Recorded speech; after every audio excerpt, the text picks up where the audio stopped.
Oi, pessoal, bem-vindos de volta.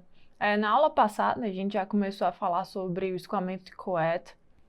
A gente viu que ele é um tipo de escoamento interno, né, um escoamento entre placas planas, e ele vem, né, proveniente do escoamento no mancal de rolamento, né, onde a gente tem um mancal, o rolamento, e ali entre eles a gente tem uma pequena camada de fluido. Essa camada ser muito fininha, assim, permite que a gente corte os dois cilindros ali, né, e retifique-os de forma que a gente tenha aproximadamente um escoamento entre placas planas, né, que é exatamente o que a gente está fazendo aqui. Então, na aula passada a gente começou com as nossas equações de conservação, a gente viu, a gente partiu, né, das nossas equações de conservação da massa e das nossas equações de Navier-Stokes em x e y. A gente aproximou o problema como sendo um problema bidimensional, né? A gente fez também algumas simplificações. A partir do problema, a gente viu que a gente não tem variações de propriedades e das variáveis na direção x, então a gente conseguiu simplificar bastante o problema com isso. Além disso, a gente viu que a gente não tem uma velocidade v, nossa velocidade v é igual a zero, o que também nos ajudou a simplificar ainda mais o problema. Quando a gente comentou também, né, que esse é um problema que a gente poderia considerar o transiente dele ou não, né? Aqui, buscando a solução final, a gente vai seguir com um regime permanente, ou seja, os termos transientes também serão desconsiderados, mas se a gente quiser manter o transiente ali, o termo transiente da nossa equação de Navier-Stokes em x, a gente também consegue resolver o nosso problema, né? No final dessa aula, inclusive, a gente vai mostrar como é que aconteceria o transiente ali do nosso problema hidrodinâmico, tá bom? A partir disso, a gente chegou no único termo que restou das nossas equações, e a gente viu que é exatamente o nosso termo difusivo da velocidade u na direção y, né? A gente viu que esse é um termo elíptico, e quando a gente fala que é um termo elíptico, o que é que a gente está dizendo? A gente está falando que é um termo que exige duas condições de contorno na direção a qual ele se refere, né? No caso, a gente tem a velocidade u na direção y, então nosso termo difusivo é referente à variação de u na direção y. Dessa forma, o que é que a gente precisa? A gente precisa de duas condições de contorno de u na direção y. E a gente tem, né? Quando a gente olha para o nosso problema, a gente vê que a gente tem basicamente o quê? A gente sabe que aqui, deixa eu só fazer essa observação, que com certeza vocês já sabem também, né? Já estão cansados de saber. Mas só a título de informação, porque caso vocês queiram brincar com isso também depois, tudo certo. Aqui o que é que a gente fez? Aqui a gente tem o nosso eixo Y, né? Que eu estou aqui mostrando para vocês. E o zero do meu Y está exatamente na minha placa plana inferior, né? Está aqui. Isso aqui é o meu zero, tá? Zero. Então, y é igual a zero, o que é que eu tenho? A velocidade u é igual a zero, que é a velocidade da minha placa plana inferior, né? Nesse caso, a nossa placa plana inferior está parada e a placa plana superior é a que tem o movimento. E aqui, y é igual a epsilon, né, que é a espessura, que a gente chamou aqui, a gente falou que a espessura dessa camada de fluido é igual a epsilon. Então, y é igual a epsilon, o que é que a gente tem? A gente tem a nossa velocidade u igual a uzão, tá? E daí, se eu quisesse fazer o contrário, que é o que a gente já conversou, se a minha placa inferior é que eu quero considerar que a minha placa inferior ela tem uma velocidade uzão e a placa superior uma velocidade nula, né? Tá parada. O que é que você faz? Você inverte as condições de contorno, tá? Não, agora eu quero considerar que as duas placas têm velocidades com sentidos opostos. Tudo bem também, condição de contorno. Você vai aplicar isso aí quando você terminar a integração do seu termo elíptico. Então, o que é que a gente vai precisar fazer? A gente vai ver, né? Vai integrar isso aqui duas vezes, a gente vai precisar de duas condições de contorno. São exatamente essas condições de contorno que a gente está conversando aqui que vocês vão utilizar para chegar no perfil de velocidades, tá? Quanto ao eixo, é o que eu falei. Aqui a gente considerou que na placa plana inferior, a gente tem o nosso zero. Mas o que é que vocês também poderiam fazer se vocês quisessem, né? Não, eu quero considerar que o zero está aqui no... O zero está aqui no centro da minha placa plana, né? O meu zero vai estar aqui.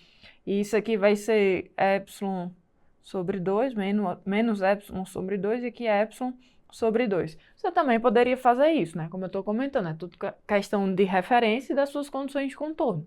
Você só precisa adequar as condições de contorno para a forma que você está utilizando, né? Para o modelo que você está utilizando, para a referência que você está utilizando.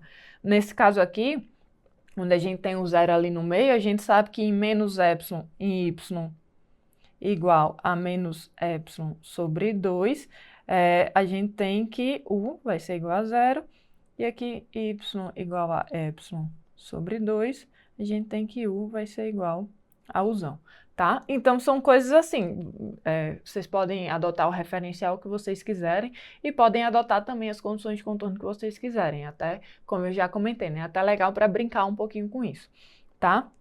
O que é que a gente vai fazer agora? A gente vai chegar à solução analítica do nosso problema, né? Ela não é muito difícil. Então, como eu comentei, a gente tem uma derivada segunda, né? A gente já tinha conversado sobre considerar que as nossas propriedades são constantes, então no momento que a gente faz isso, a gente consegue tirar a viscosidade ali da derivada, e aí isso vai nos dar o quê? D2U, dy2, né? Que é uma derivada segunda de u em relação a y. O que é que a gente vai fazer? Vai integrar duas vezes isso aí, né?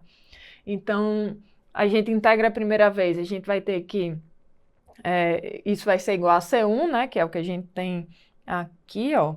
Aqui é o que a gente vai fazer inicialmente, né? A gente tem uma derivada segunda, e a gente vai precisar integrar duas vezes para chegar na solução. Então, integrei uma vez, isso aqui vai ser igual a minha constante C1, e quando eu integrar a segunda vez, eu vou chegar num perfil de velocidades, aqui que depende de y, que vai envolver as minhas constantes C1 e C2. Tá, e daí como é que eu vou fazer para chegar nessas constantes? Descobrir qual é o valor dessas constantes. Você vai usar as condições de contorno, tá? Que é exatamente o que a gente fez aqui, a gente substituiu. Então, a primeira condição de contorno que a gente usou aqui foi para y igual a zero. Só lembrando que qual é a nossa referência, né? A gente considerou aqui, ó, que o nosso eixo y,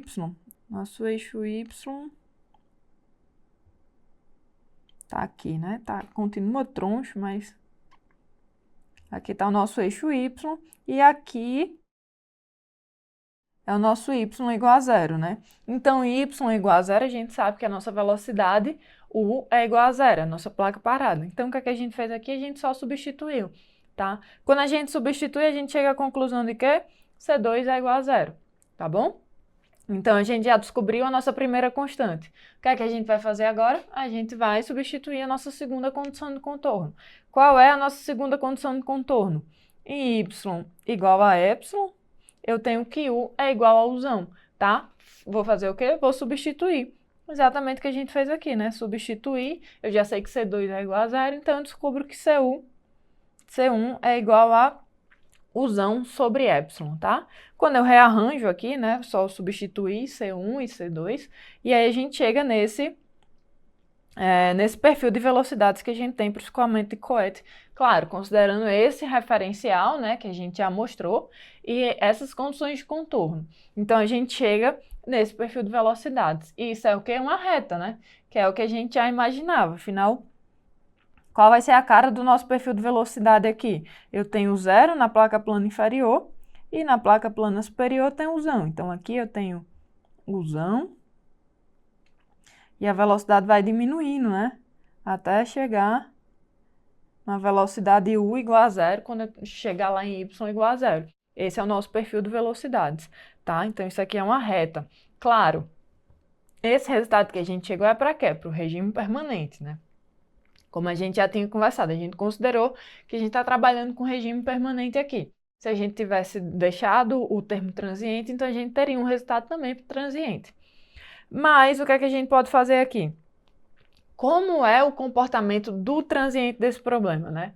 Aqui a gente tem uma imagem, o que é que a gente fez? A gente só deu um zoom nessas duas placas planas e no epsilon, né, que é a nossa espessura, para que a gente possa falar um pouco sobre o que é que vai acontecer no transiente desse problema, tá? Então, vamos imaginar que a gente tem o nosso tempo t igual a zero. Tempo t igual a zero, né, é onde a gente tem aquele probleminha, assim, no tempo t igual a zero tá todo mundo parado, né? As duas placas estão paradas e, de repente, a minha placa superior, ela passa a ter uma velocidade Uzão, tá? Então, ela já começa com essa velocidade Uzão no nosso tempo t igual a zero. Então, isso é uma singularidade, né? São duas condições de contorno ali que a gente tem que passar uma coisa. Então, se a gente fosse olhar realmente a física do problema, como é que acontece, você coloca, o rolamento passa a ter uma velocidade, mas é uma velocidade que vai aumentando aos poucos, né? Até chegar ao Uzão. Mas aqui a gente já está considerando que ele foi para Uzão de vez, tá bom? Então, no tempo t igual a zero, o que é que aconteceria aqui? Tudo, o fluido inteiro ia estar igual a zero, tá?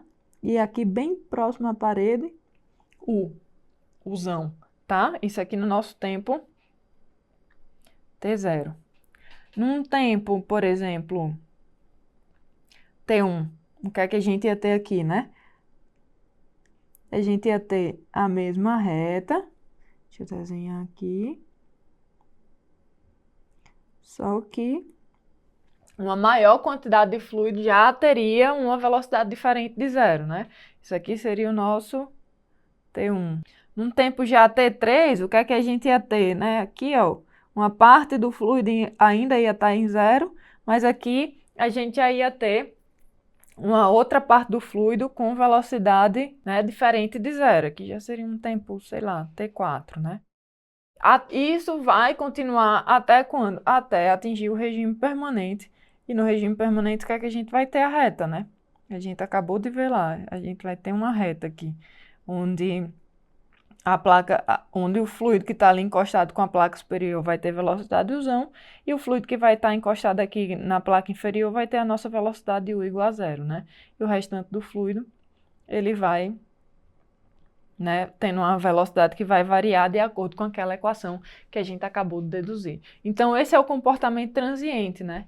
E a gente percebe aqui que ele tem também um comportamento que lembra a difusão, né? Não é nem que lembra, é que isso é realmente uma difusão, né? No momento que a gente fez a placa plana superior ela se movimentar, o que é que a gente introduziu ao problema, né? Uma tensão de cisalhamento, que a gente viu que o quê? Uma tensão é o quê? Uma difusão de quantidade de movimento. Então, aqui eu tenho um processo difusivo.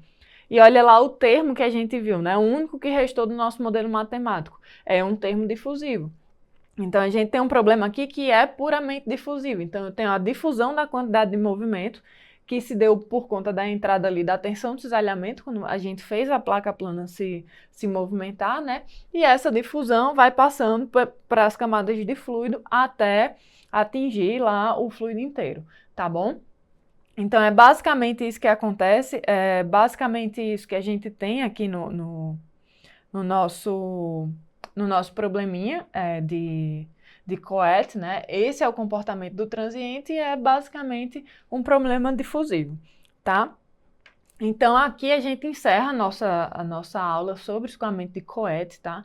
Então, só lembrando, é mais uma simplificação do nosso problema de escoamentos internos, né? Então, a gente tem esse escoamento sobre placas planas e aqui é a movimentação de uma das placas que faz com que o escoamento ele se movimente também. Então, vocês viram que não tem nada nem mais, a gente foi fazendo simplificações, né? Foi simplificando de forma que a gente chegou. A gente viu que é um probleminha difusivo, porque o único termo que restou ali é um termo difusivo. A gente tinha as condições de contorno para resolver isso aí, né? Claro, hidrodinâmico. E a gente foi desenvolvendo um problema até chegar ali num perfil de velocidades para o regime permanente. A gente também viu como é que aconteceria o transiente, né? Desse problema difusivo, tá? Como eu já falei, esse problema do Coet a gente resolveu para o hidrodinâmico, mas a gente também tem um problema térmico, né? Nesse caso, a gente teria uma temperatura, na placa superior seria uma certa temperatura e na placa inferior seria uma outra temperatura. E aí, quando a gente fosse bolar esse modelinho matemático, a gente ia precisar também levar em consideração a nossa equação de energia, né? E aí a gente também ia fazer as mesmas simplificações de forma que a única coisa que ia restar é a função de dissipação, tá? Então, o termo que ia restar da função de dissipação ali na nossa equação da energia seria também um terminho difusivo, tá? Então, Se vocês tiverem vontade, assim, é até legal brincar um pouco com isso, né? Trazer também a equação da energia, fazer as simplificações e ver quais são os termos ali que fazem parte da função dissipação e ver por que vocês podem desconsiderar esses termos, tá? Mas isso não é uma coisa que está dentro do nosso escopo, mas é muito mais uma informação aí para vocês, tá? Então, com isso a gente encerra o nosso escoamento de Coit. Até mais, vejo vocês nas próximas aulas.